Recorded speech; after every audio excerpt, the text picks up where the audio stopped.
The conference room fell silent when my husband said those words. "You're just a housewife." The venture capitalists shifted uncomfortably in their leather chairs, their eyes darting between us like spectators at a tennis match.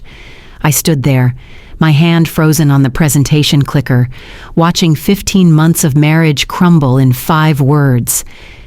The funny thing about being underestimated is that people never see the explosion coming. They're too busy looking down on you to notice you're holding the detonator. I should have seen it coming when Daniel insisted on surprising me by showing up at my pitch meeting. He'd never shown interest in what he called my little hobby before, but there he was, sitting in the back row with that patronizing smile, ready to watch his wife play businesswoman. The investors had been leaning forward, engaged, asking all the right questions about my sustainable packaging company. Then Daniel stood up during the Q&A. "Gentlemen, I think we should be realistic here. My wife is very creative, but she's just a housewife with a craft project. Maybe we should discuss this over golf instead." The temperature in the room dropped 20 degrees. If you've ever felt invisible in your own life, like your dreams were something to be tolerated rather than celebrated, then you need to hear what happened next. Because sometimes the best revenge isn't just success. It's the kind of success that makes everyone who doubted you question everything they thought they knew about power, potential, and what a just a housewife can build when the world isn't watching. My name is Emma Chen, and 18 months ago, I was the perfect trophy wife. At 23, I had the life everyone said I should want: a handsome, successful husband, a beautiful house in Palo Alto, and absolutely no identity of my own. Daniel Chen was everything my parents had dreamed of for me: a tech executive with a Stanford MBA, a Tesla in the garage, and parents who owned half of Chinatown's commercial real estate. What more could a girl want? I'll tell you what I wanted. I wanted to matter. The story really begins 2 years ago, at my wedding. While everyone was toasting to Daniel's bright future and my good fortune in catching him, my grandmother pulled me aside. She was 87 then, her hands weathered from decades of running her own textile business in Taiwan before my grandfather made her sell it. "Emma," she said in Mandarin, her voice barely above a whisper, "never let them make you small. I was small once. I let them convince me that my dreams were too big for a woman's hands. Don't make my mistake." I thought I understood what she meant. I thought marrying Daniel was choosing big house, big life, big dreams by association. I didn't realize I was choosing to disappear. The first 6 months were a blur of dinner parties and charity galas. Daniel introduced me as his wife, period. Not Emma, who graduated summa cum laude with a degree in chemical engineering.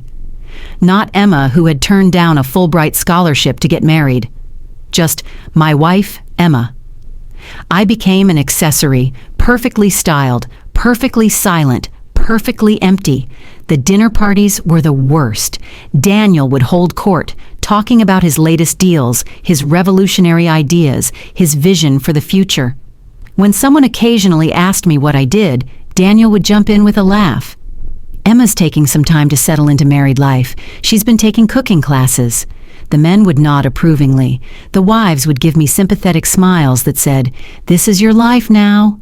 Get used to it." I tried to talk to him about it once. We were driving home from another one of those dinners where I'd spent 3 hours smiling silently while Daniel explained blockchain to people who didn't ask. "I was thinking about maybe starting something of my own," I said carefully. "Maybe consulting or—" "Babe," he interrupted, reaching over to pat my knee like I was a golden retriever who'd learned a new trick. "You don't need to work. That's the whole point of me being successful. You can just enjoy life. Maybe join the country club, take up tennis. Sarah Morrison says they have an excellent Pilates instructor." Sarah Morrison? Of course. Daniel's business partner Tyler Morrison's wife, who had perfected the art of being professionally beautiful and chronically bored. She had her Pilates, her book club where they never actually read the books, and her prescription pill habit that everyone pretended not to notice. That was supposed to be my role model. But here's the thing about being invisible: it gives you a lot of time to observe. And what I observed at those endless dinner parties was waste. Massive, unconscionable waste. These tech millionaires would use hundreds of plastic plates and cups for a single event, toss perfectly good food, and brag about their environmental consciousness because they drove Teslas. The hypocrisy was staggering. One night, after a particularly wasteful party at the Morrisons, where they'd literally thrown away an entire unused wedding cake because it didn't match the new theme Sarah had decided on last minute, I couldn't sleep. I sat in our kitchen at 3 a.m., staring at the pile of plastic waste from the evening, and remembered something from my chemical engineering classes about biodegradable polymers. What if there was a way to create luxury disposable dinnerware that looked and felt premium, but completely decomposed within 30 days? I started researching in secret. While Daniel was at work, I was in the garage ordering samples, testing materials, mixing compounds. I told him I was taking up gardening. He was thrilled. Gardening was an appropriate housewife hobby. He even bought me a sun hat and designer gardening gloves, completely missing the chemical equipment I was accumulating behind the potting. Soil.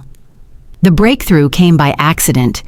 I was trying to create a polymer that would hold up to hot liquids but still biodegrade quickly when I knocked over a container of my grandmother's tea, a special blend she'd sent from Taiwan. The reaction was immediate and unexpected.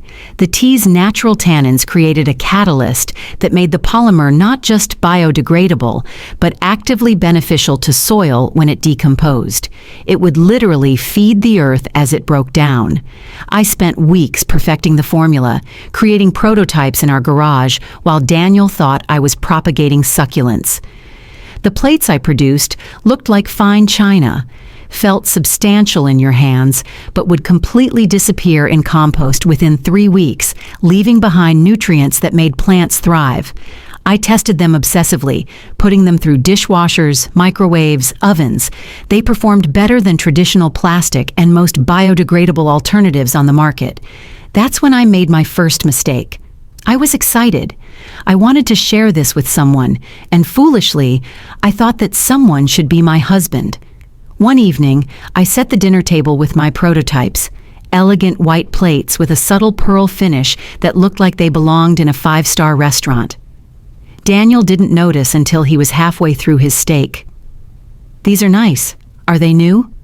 "I made them," I said, trying to keep my voice casual. He laughed. Actually laughed. "Come on, Emma. What do you mean you made them?" "I mean, I literally created them. They're biodegradable dinnerware. See, I've been working on this polymer that—" Wait. He held up his hand, still chuckling. "You're telling me you've been doing science experiments in our garage? What are you, 12 years old with a chemistry set?" "Daniel, I have a degree in chemical engineering." "Which you've never used," he pointed out, cutting another piece of steak. "Babe, this is cute, really, but maybe stick to things you understand. If you want a hobby, why don't you join Sarah's charity committee? They're planning a gala for endangered butterflies or something?" I stared at him across our dining table. This man I'd married, who I'd thought was my partner, my future, and realized he had no idea who I was. Worse, he didn't care to find out. To him, I was a beautiful accessory who'd gotten confused and thought she was a real person. That night, while he slept, I made a decision. If he wouldn't see me, I'd make sure the rest of the world did. I started small, selling my products at farmers markets under the company name Terralux. I wore big sunglasses and a hat, terrified someone would recognize me and tell Daniel. The response was immediate and overwhelming. Restaurant owners started approaching me, wanting bulk orders. A celebrity event planner saw my products and ordered 5,000 units for a movie premiere. Within 3 months, I had a 6-month waiting list and was turning down orders because I couldn't keep up with demand in our garage. That's when things got complicated. I needed investment to scale up production, but I couldn't exactly ask Daniel for startup capital. So I did something either very brave or very stupid. I started applying to venture capital firms under my maiden name, Emma Lou. The first few pitches were disasters, not because of my product, everyone loved the product, but because I was young, female, and had no business track record. One particularly condescending investor actually asked if my husband knew I was there. Another suggested I find a male co-founder to add credibility, but I kept going, refining my pitch, gathering more data, building undeniable proof that this wasn't just a good idea, it was a revolutionary one. Then came the email from Velocity Ventures. They were interested. Very interested. They wanted me to present to their full partnership, including their senior partners who rarely attended pitch meetings. The meeting was scheduled for a Thursday at 2 p.m., the exact time Daniel had his weekly golf game with Tyler Morrison. Everything was perfect until that morning. Daniel's golf game was canceled. Tyler had food poisoning from bad sushi, and suddenly Daniel was home with nothing to do. I tried to casually mention I had errands to run, but he insisted on coming with me. "We never spend afternoons together," he said. "It'll be fun." I panicked. I tried everything, suggesting other activities, feigning a headache, even starting an argument about his mother's upcoming visit. Nothing worked. Finally, in desperation, I told him a half-truth. "I have a meeting in the city." "A meeting? What kind of meeting?" "It's a business thing, for a project I've been working on." His face lit up with what I now recognize as patronizing amusement. "My little entrepreneur. This I have to see. Don't worry, I'll be your cheerleader." And that's how Daniel ended up in that conference room, watching me present 18 months of secret work to 7 venture capitalists who controlled a combined $2 billion in assets. The presentation started beautifully. I'd practiced it hundreds of times in our bathroom mirror while Daniel was at work. I showed them the products, the profit margins, the environmental impact studies. I had letters of intent from major restaurant chains, celebrity endorsements, a distribution deal with Whole Foods waiting for signature. The partners were engaged, asking smart questions about scalability, patent protection, international expansion. "This is remarkable," said Jennifer Walsh, the senior partner who'd built her reputation on finding unicorn companies before anyone else saw their potential. "Your profit margins are incredible for a sustainable product. How did you manage that?" I was explaining the unique polymer composition when Daniel stood up from his chair in the back. I saw him rising in my peripheral vision, and my stomach dropped to the floor. "Gentlemen," he said, even though 3 of the 7 partners were women, "I think I should introduce myself. I'm Daniel Chen, Emma's husband, and I work in tech, so I understand how these things go." The room shifted. The partners looked confused, glancing between us. "While I admire my wife's enthusiasm," Daniel continued, walking toward the front of the room like he owned it, "I think we need to be realistic here. Emma is very creative, very passionate, but she's just a housewife with a craft project. She's never run a business, never managed people, never dealt with real pressure. This is a hobby that's gotten a bit out of hand." The silence was deafening. Jennifer Walsh's expression went from confused to arctic. "Excuse me, Mr. Chen, but your wife has just presented us with an idea." "Yes," Daniel interrupted, "but ideas are easy. Execution is what matters, and Emma simply doesn't have the experience or the temperament for that. She's a wonderful wife, don't get me wrong, but she's not a CEO. Maybe if you're interested in the product, we could discuss having my company acquire it, put some real business people in charge." I stood there, my hand still gripping the presentation clicker, feeling 23 years of being good, being quiet, being small, crystallize into something sharp and dangerous. The partners were all staring at me now, waiting to see what I would do. Would I crumble? Would I defer to my husband? Would I prove him right? "Daniel," I said, my voice steady in a way that surprised even me. "Sit down." He laughed. "Emma, honey." I said, "Sit down." I turned to the partners. "I apologize for the interruption. My husband seems to be confused about several things, including the nature of my business and, apparently, the nature of our marriage." Daniel's face went red.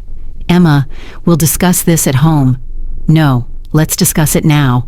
I clicked to my next slide, a revenue projection showing $8 million in confirmed orders for the next quarter. "You said I'm just a housewife." "You're right. I've been a housewife for 18 months. In that time, while you thought I was playing with crafts, I developed 4 patents, built a customer base of 300 restaurants, negotiated distribution deals with major retailers, and generated $2.3 million in revenue.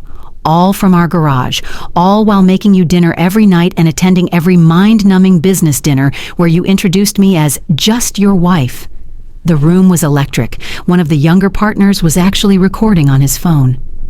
"This is embarrassing," Daniel hissed. "You're making a fool of yourself." "No," I said, clicking to the next slide showing testimonials from celebrity clients. "I'm making history. Terralux is on track to revolutionize the food service industry. We're not just creating sustainable products, we're creating a new standard for environmental responsibility, and I did it all while being just a housewife." Jennifer Walsh stood up. "Mr. Chen, I'm going to have to ask you to leave." "You can't be serious," Daniel sputtered. "You're not actually considering investing in my wife's little—" "Your wife," Jennifer cut him off, "has built something remarkable.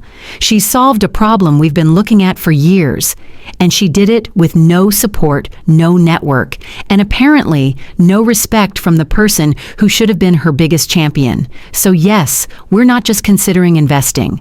We're fighting for the privilege to invest. Now please leave before security escorts you out." Daniel looked at me, his face a mixture of shock and rage. "We'll talk about this at home." "No," I said quietly, "we won't." He stormed out, slamming the door behind him. The sound echoed through the conference room like a gunshot. For a moment, nobody moved. Then Jennifer Walsh smiled. "Well, that was illuminating. Should we discuss terms?" The next 2 hours were a blur of negotiations, due diligence discussions, and strategic planning. The partners weren't just interested, they were competing with each other for a larger piece of the deal. By the end of the meeting, they'd offered me $5 million for 25% equity, valuing Terralux at $20 million. $20 million. My little craft project was worth $20 million, but the best part wasn't the money. It was Jennifer Walsh pulling me aside after the meeting.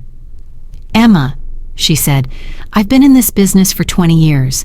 I've seen a lot of founders, a lot of pitches, a lot of products, but I've rarely seen someone handle themselves with the grace and strength you showed today. Your husband tried to humiliate you in front of us, and you turned it into the most powerful demonstration of capability I've ever witnessed." "I was terrified," I admitted. "Good. Fear means you're doing something that matters. Now let me give you some advice, woman to woman. That man is going to try to claim credit for your success. He's going to try to control your company, your money, your future. Don't let him. You've been small for him long enough." I drove home in a daze. $20 million valuation, $5 million in funding, 3 board positions offered, a future that was suddenly, brilliantly, entirely mine. Daniel was waiting in the living room, pacing like a caged animal. The moment I walked in, he started. "How dare you embarrass me like that? Do you have any idea who those people were? They're connected to everyone in Silicon Valley. You've made me look like a fool." "No," I said, setting down my purse. "You did that all by yourself." "This is my fault for indulging you," he continued, not listening. "I let you play with your little project, and you let it go to your head. Tomorrow, you're going to call them and tell them you're not interested. We'll say you were emotional, not thinking clearly." "Daniel!" My voice was calm, which seemed to infuriate him more. "I'm taking the deal." "You're what?" He laughed, but it was ugly, desperate. "Emma, you can't be serious. You don't know anything about running a company.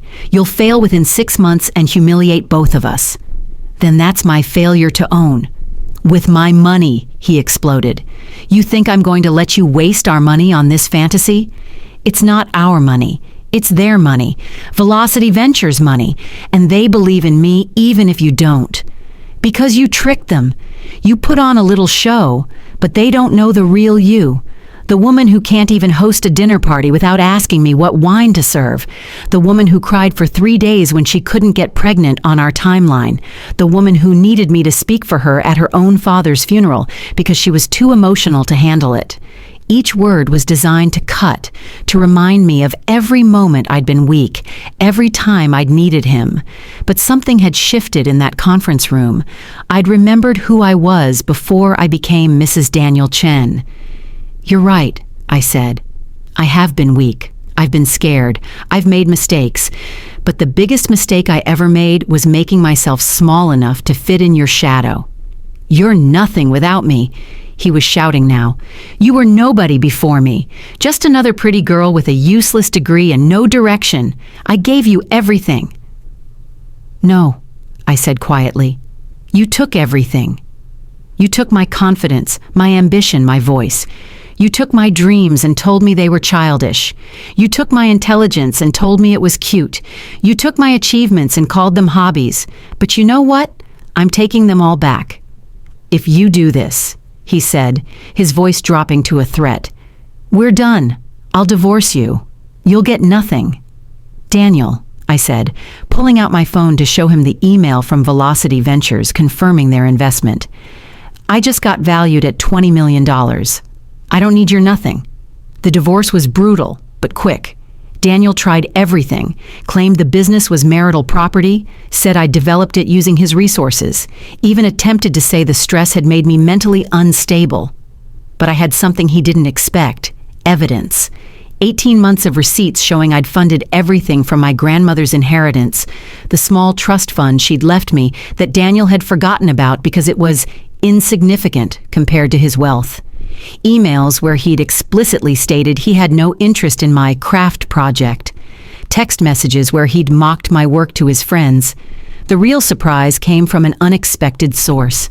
Sarah Morrison, Tyler's supposedly vapid wife, testified on my behalf. Turns out she'd been watching too, trapped in her own gilded cage. "I saw Emma working," she told the court. "Every charity event, while we were supposed to be planning decorations, she was on her laptop, researching, planning, building something real. Daniel not only didn't support her, he actively mocked her for it. I have recordings." She did. Sarah, bless her secret strategic heart, had been recording conversations for her own divorce planning. She had Daniel at 3 separate dinner parties, calling my work Emma's little chemistry set, and joking about how he'd trained her to think she was smart to keep her busy. The judge was not amused. I walked away with the house in Palo Alto, which I sold immediately, a clean break from Daniel's assets, which I didn't want anyway, and full ownership of Terralux. But the real victory came 6 months later. By then, Terralux had exploded. We'd landed contracts with major hotel chains, partnered with celebrity events, and were in talks with airlines about replacing their plastic serviceware. Our valuation had jumped to $50 million after our second round of funding. I'd hired a team of brilliant women who'd been overlooked by their previous companies, and we were changing an entire industry. The invitation arrived on a Tuesday. The Global Sustainability Summit wanted me to deliver the keynote address. The theme? Innovation from Unexpected Places. The previous year's keynote speaker, Daniel Chen, talking about sustainable tech solutions. I almost didn't go. Part of me still felt like that invisible wife, unworthy of such a platform. But my grandmother, now 89 and sharp as ever, called me from Taiwan. "You show them," she said in Mandarin. "Show them what happens when they make us small. We grow in the dark, like seeds, and then we bloom so bright they can't look away." The summit was at the Moscone Center in San Francisco. 3,000 attendees, including every major player in sustainable technology. I wore a simple black dress and my grandmother's jade necklace. No notes, no slides, just me and my story. I started with the truth. 2 years ago, I was nobody. I was a housewife whose husband thought her chemistry degree was a decoration. I was invisible at dinner parties, silent at business meetings, small in every room I entered. I was exactly what the world expected me to be, pretty, quiet, and grateful. The audience was silent, uncertain where this was going.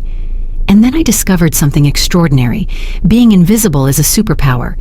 When no one's watching you, when no one takes you seriously, when everyone assumes you're incapable, that's when you can build empires in plain sight.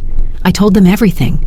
The garage laboratory, the secret farmers markets, the venture capital meeting where my own husband tried to sabotage me. I told them about the women I'd hired, the overlooked, the underestimated, the ones who'd been told they were too emotional, too soft, too much, or not enough. Terralux isn't just a company, I said. It's proof that innovation doesn't always come from Stanford MBAs or tech bros or people who've been told they're special their whole lives. Sometimes it comes from housewives with chemistry sets. Sometimes it comes from the people you've made invisible. The standing ovation lasted 3 minutes, but the best part was afterward in the lobby when I ran into Tyler Morrison. He looked uncomfortable, shifting from foot to foot. "Emma," he said, that was something. Daniel's an idiot." "How is Daniel?" I asked, not because I cared, but because I was curious. Tyler laughed uncomfortably. "He's adjusting. His startup failed last month. Something about blockchain for pet adoption. He keeps telling people you stole his idea for Terralux, but..." He shrugged. "Everyone knows the truth. Sarah left me, by the way, said you inspired her. She's got her own company now, something about sustainable fashion. She's actually doing really well." "Good for her," I said, and meant it. "The thing is," Tyler continued, "Daniel really believed it, that you were just a housewife. He genuinely couldn't see what was right in front of him." "That's the thing about making people small," I said. "Eventually you can't see them at all. And then you miss it when they become giants." A year later, Terralux's valuation hit $200 million. We were in 30 countries, had 3 manufacturing facilities, and were the primary supplier for 2 major airlines. I was on the cover of Forbes, named one of the 30 under 30 who are saving the planet. The headline read, "From Housewife to CEO, How Emma Lou Built an Empire from a Garage." Daniel saw the cover. I know because he texted me. That should have been us on that cover. I didn't respond. But if I had, I would have told him the truth. There was never an us in his vision. There was only him, with me as a pretty backdrop. He'd spent so much time looking down on me that he'd never seen me at all. Not the chemical engineer, not the innovator, not the woman who could transform an entire industry while he thought she was planting roses. The real irony? His new girlfriend is a housewife. 22 years old, fresh out of college with an art history degree. He parades her around at the same dinner parties, introduces her as just focusing on making our home beautiful. I met her once at a charity event. While Daniel was pontificating about cryptocurrency to bored investors, she pulled me aside. "Is it true?" she whispered. "Did you really build Terralux while married to him?" "Every prototype, every formula, every deal," I confirmed. She glanced at Daniel, then back at me. "I'm studying for my MBA online. He doesn't know. Thinks I'm doing yoga videos." I slipped her my card. "Call me when you're ready. Terralux is always looking for smart women who've been underestimated." She called 6 months later. She's now my VP of Strategic Partnerships. Daniel still doesn't know. He thinks she left him because she couldn't handle his success. The truth is, she left him because she finally saw what success actually looked like, and it wasn't him. But the moment that really mattered, the one that proved everything had changed, came 2 years after that conference room confrontation. I was invited to speak at Stanford Business School, Daniel's alma mater, the place he'd lorded over me like a golden credential I could never match. The lecture hall was packed. Front row, center, Jennifer Walsh and the other partners from Velocity Ventures. Scattered throughout, my employees, my customers, my believers. And in the very back row, trying to be inconspicuous, Daniel. I don't know why he came. Maybe to see me fail, maybe to claim some credit, maybe just to torture himself with what he'd lost. But I saw him the moment I walked in, and for a second I was 23 again, small and scared and desperate for his approval. Then I remembered, I wasn't that woman anymore. That woman had dissolved like my biodegradable plates, leaving behind something stronger, richer, more nourishing. Who here has ever been called just something? I began. Just a student, just an intern, just an assistant, just a woman, just a minority, just not enough?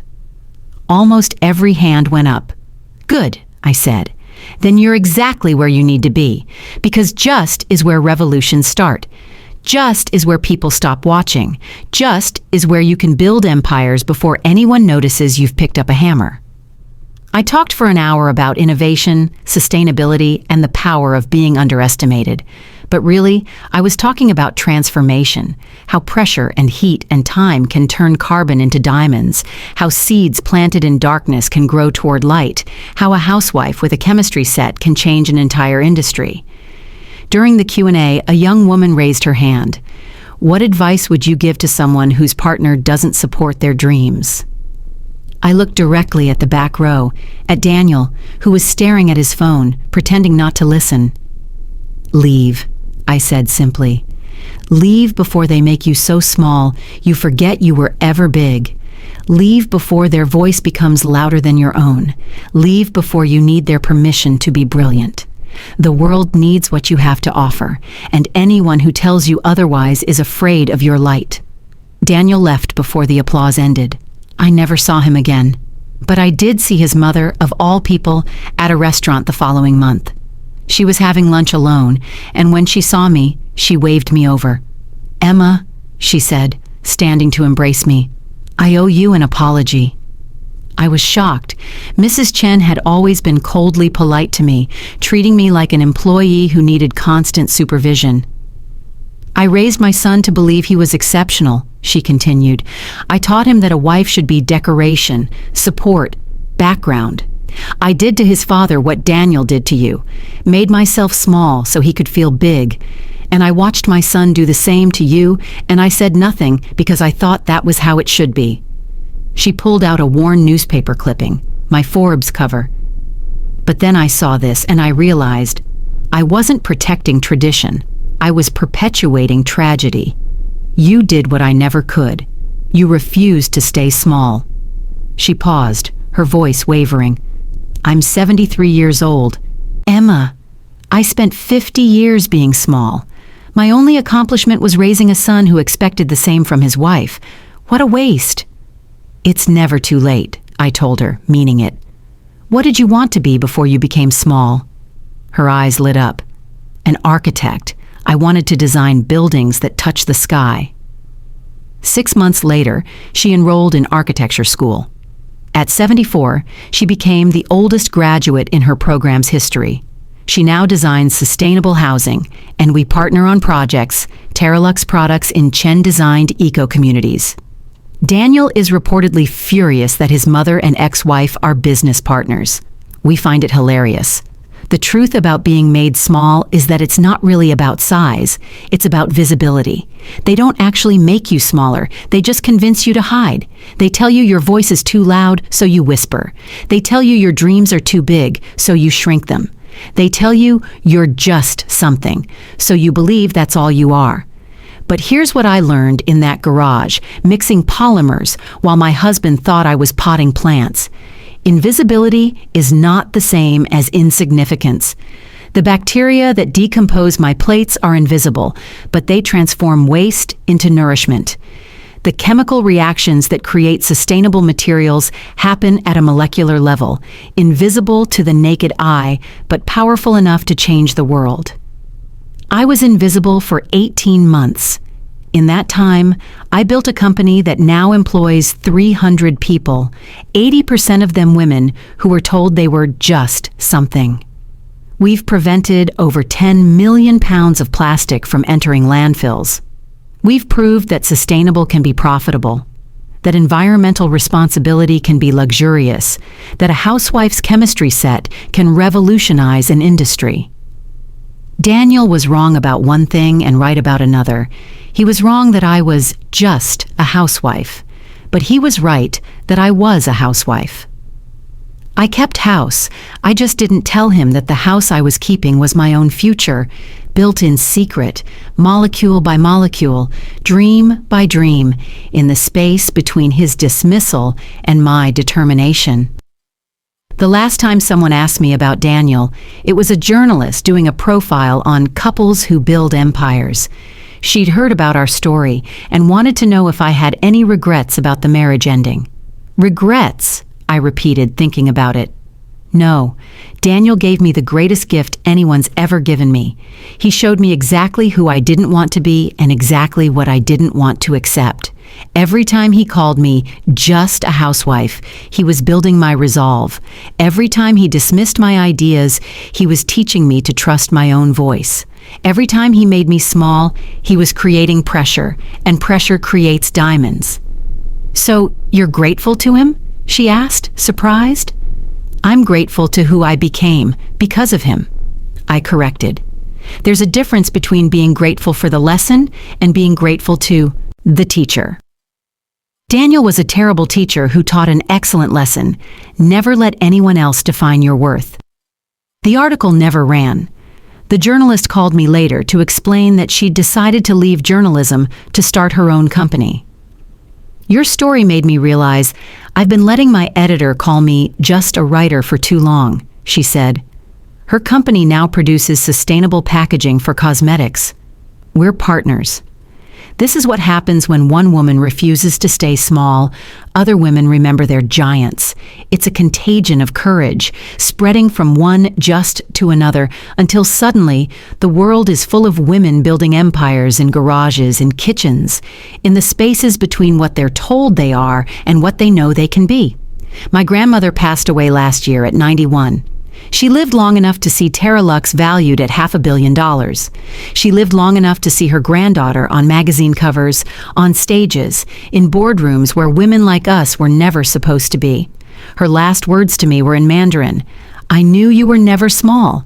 You were just compressed, waiting to expand." At her funeral, hundreds of women came: employees, customers, partners, competitors, strangers who'd heard our story. They all had their own stories of being made small, of being called just something. The funeral became a celebration, not just of my grandmother's life, but of every woman who'd ever been compressed, waiting to expand. Daniel sent flowers. The card read, "I'm sorry for your loss. She would have been proud." I wanted to write back, "She was proud. She was proud when I was invisible in your shadow. She was proud when I was mixing chemicals in secret. She was proud when I stood up in that conference room. She was proud because she saw what you never could, that I was never just anything. I was always everything, waiting for the right conditions to bloom." But I didn't write back, because that's the thing about becoming visible after being invisible for so long. You learn that not everyone deserves to see you. Some people had their chance to witness your light and chose to look away. They don't get a second chance just because you're shining too bright to ignore now. Instead, I took those flowers and composted them, like everything else that's outlived its purpose. In 3 weeks, they'll be soil, nourishing something new, something growing, something that refuses to stay small. The truth about being just a housewife is that houses are where everything begins. They're where ideas are born at 3 a.m., where dreams are sketched on napkins, where empires are built in secret. Every revolution starts in someone's house, in someone's garage, in someone's kitchen. The domestic space isn't a prison, it's a laboratory. It's not where dreams go to die, it's where they go to grow in secret, protected from the harsh light of judgment until they're strong enough to survive on their own. I was a housewife. I kept house. I maintained the illusion of a perfect marriage while building a perfect company. I smiled at dinner parties while calculating polymer ratios in my head.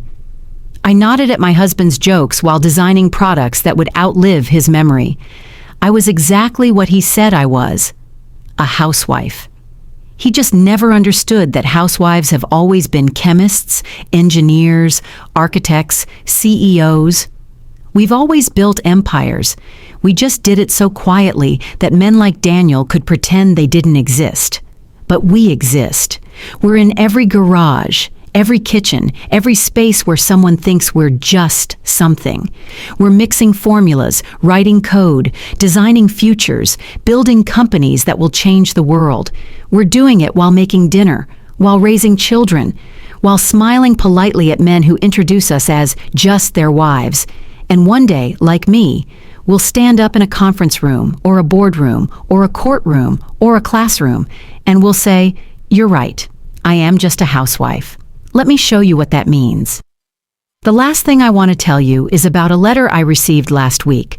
It was from a woman in India who'd read about Terralux and started her own sustainable packaging company using local materials. She's now employing 50 women in her village, all of them just housewives who were just invisible until they weren't. "You didn't just build a company," she wrote. "You gave us permission to be giants." That's what happens when you refuse to be small. You don't just grow, you give others permission to grow too. You don't just become visible, you become a light that helps others see themselves. Daniel thought he was putting me in my place when he called me just a housewife in that conference room. He thought he was ending my story. He was actually writing the beginning. Because that's the thing about calling someone just anything. You're not describing what they are. You're revealing what you're afraid they might become. Daniel was afraid I might become exactly what I became. Successful, powerful, visible, free. He tried to keep me small because he knew deep down that if I ever realized my own size, I'd outgrow him. I did. And to every woman reading this who's been called just something, who's been made to feel small, who's building empires in secret while the world thinks you're planting roses, your time is coming. Your garage laboratory is waiting. Your conference room moment is approaching. Your empire is growing in the dark, getting stronger, getting ready. Don't let them keep you small. The world needs what you're building, even if they don't know it yet.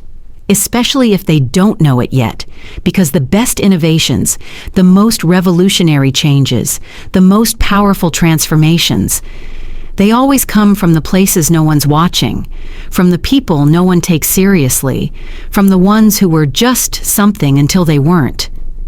I was just a housewife. Then I built an empire. The only thing that changed was that I stopped believing in their just and started believing in my everything. Your turn. End. Thank you for listening to my story. If this story moved you, and if you believe that everyone deserves to have their true worth seen, please like this video and share it with someone who needs to hear this message. Comment below and tell me, what was the moment in the story that resonated with you the most? And if you want more powerful stories about finding your strength and overcoming the odds, make sure to subscribe to the channel and turn on notifications. You won't want to miss what's next.